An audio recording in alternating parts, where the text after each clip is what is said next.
nous sommes parmi les plus pauvres. Et depuis le début de la création de ces subventions, on a fait en sorte que les populations d'outre-mer en bénéficient. Mais pour en bénéficier, nous faisons des maquettes. Donc, en amont, on va élaborer une politique de développement. Il faut vous dire qu'à aucun moment, en réalité, les entrepreneurs des départements d'outre-mer ne sont associés à la maquette, à l'élaboration de cette distribution des fonds. Pour faire simple, aujourd'hui, la plupart des fonds ont servi à accompagner des économies, à accompagner l'économie coloniale, parce qu'il faut donner les mots, il faut mettre les mots clairement sur la table.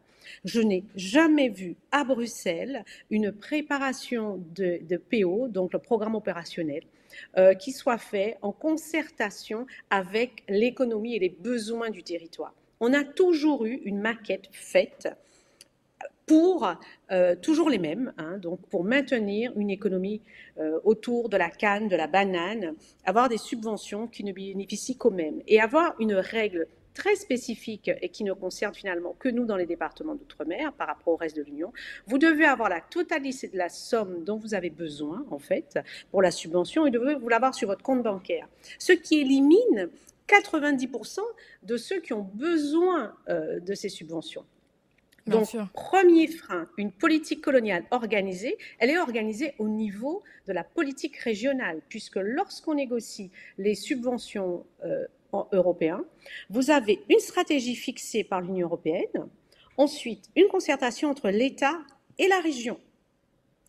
Donc, la région Martinique est appelée à faire remonter ses besoins à Bruxelles.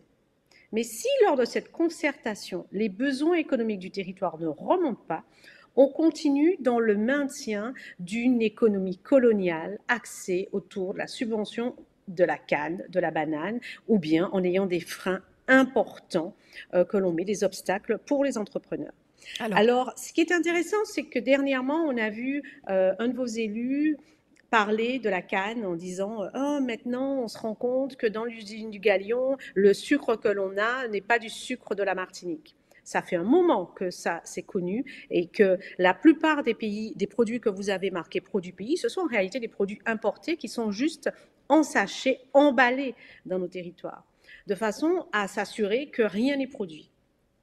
Donc, il y a un moment, il faut vraiment s'interroger comment on peut continuer à subventionner des économies qui, en réalité, ne rapportent rien. Mais le sucre et la subvention... C'est ça, effectivement, voilà, Maître Marie-Scopette qui est soulevé. Pardon ? J'ai dit effectivement, c'est ce qui est soulevé de plus en plus effectivement sur nos territoires. Il y a beaucoup de personnes qui montent en front en se disant mais attends, comment c'est possible ? Surtout ce sont des filières qui sont subventionnées par le POSEI. On sait que ce sont des filières, l'une des filières les plus subventionnées par le POSEI, c'est celui de la filière banane, qui aujourd'hui se retrouve en difficulté puisque bon nombre d'exploitations agricoles actuellement en Martinique sont en train d'être liquidées. On se posait la question, pourtant le POSEI sert également à soutenir l'emploi rural. Comment est-ce possible justement, Maître Marie-Scopette ?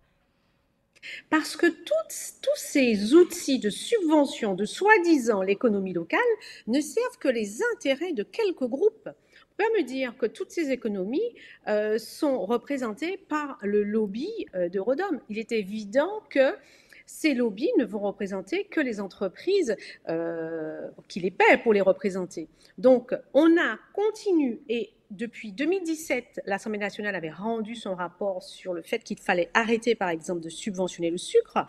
Et concernant la banane, il y a longtemps que l'on sait que l'on subventionne en réalité des entreprises qui ne créent pas de richesse localement et que les petits planteurs ne reçoivent rien. Et d'ailleurs, c'est pour ça que c'est important. Il y a un moment, allez-y. Il y a un moment, il faut arrêter de rêver. Il faut mettre les élus en face de la responsabilité parce qu'on ne peut plus accepter. La prochaine maquette, c'est après 2027 et il faut préparer l'après 2027 sur les subventions européennes. Et il faut être autour de la table. Et puis, vous avez des grandes entreprises françaises qui vont demander à la Commission des subventions avec la concertation de l'État.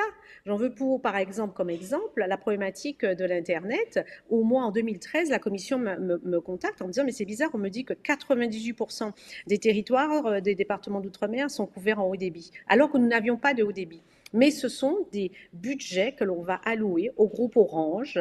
Déjà à l'époque, c'était la 5G qu'ils proposaient en 2013, au moment où il n'y a pas d'Internet.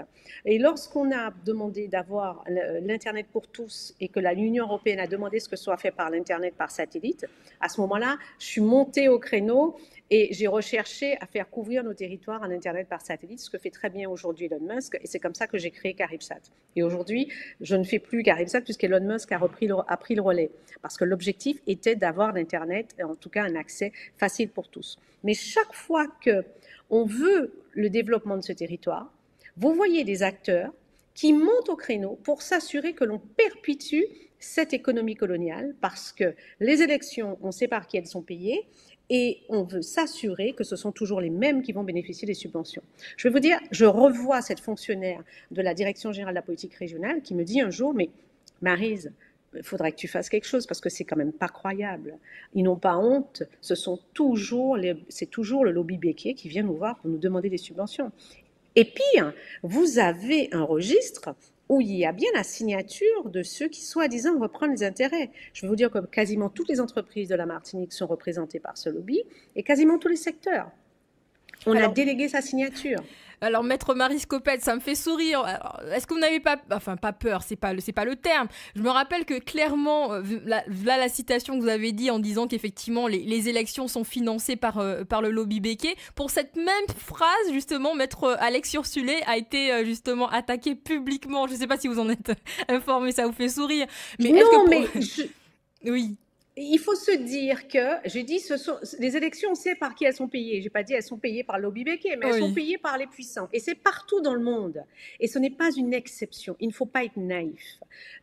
Aux États-Unis, vous voyez bien comment a été élu le président américain. Et c'est vrai dans tous les pays. Parce qu'il faut arrêter d'avoir cette espèce de pensée naïve que les puissants n'orientent pas les politiques des gouvernements. Et c'est vrai partout. Mais d'ailleurs, mais par contre, je vous interromps rapidement, Maître, pour vous dire, c'est important de pouvoir aborder cette question-là aussi de l'entrepreneuriat des entreprises avec